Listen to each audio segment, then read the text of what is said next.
এখানে কিন্তু অনেক জায়গা ফাঁকা ছিল, অনেকগুলো সরু প্যানেল লাগানো সম্ভব ছিল এইদিকে। আবার সামনে একটা বাসা আছে, ওই জায়গায় সরু প্যানেল লাগানো, অনেকগুলো সরু প্যানেল লাগানো সম্ভব ছিল, যেটা দেশের বিদ্যুতের চাহিদা পূরণ করা যাইতো। আমাদের গ্রামের যে অবস্থা, বিদ্যুৎ থাকে থাকে থাকে না। ওই যে বাসার উপরে ছাদে কিন্তু সরু প্যানেল দেখা যাচ্ছে, সরু প্যানেল। তারপরে এই যে সৌর প্যানেল, ওই যে সৌর প্যানেল দেখা যাচ্ছে। তারপর আরো দেখাই,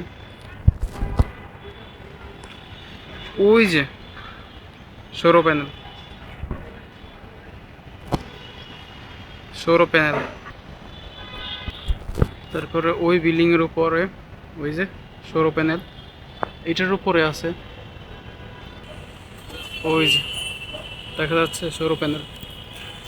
এইটার উপরেও এখানে একটা বিল্ডিং আছে, ওইটার উপরে এই যে সৌর প্যানেল, এইটার উপর কয়েকটা আছে। ওই যে গ্রামে বিদ্যুতের যে অবস্থা, সারাদিন বিদ্যুৎ থাকে না। এখন 19 শতকের মতো যদি বিদ্যুৎ না থাকে, ঘরে ঘরে 100% বিদ্যুৎ না থাকে, তাহলে তো ইসরায়েলই উন্নত থাকবে।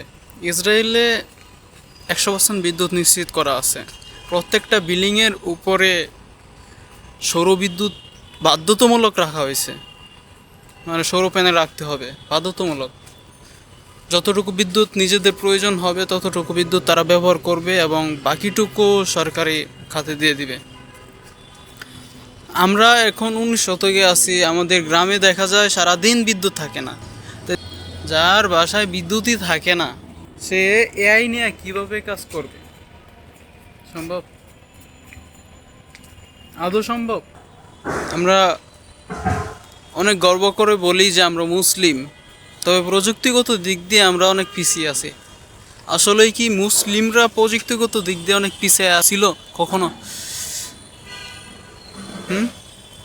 আমরা প্রযুক্তিগত দিক দিয়ে পিছিয়ে আছি কেন? হ্যাঁ, আমরা মুসলিম, এটা কান্ট্রি, তবে ইসরায়েল থেকে অনেকটা পিছিয়ে আছি। ইসরায়েল দেখেন কতটা আগায় গেছে, তারা বুম মারতেছে, সব শিশুদেরকে হত্যা করতেছে। আমরা কিছুই করতে পারতেছি না, কিছুই না।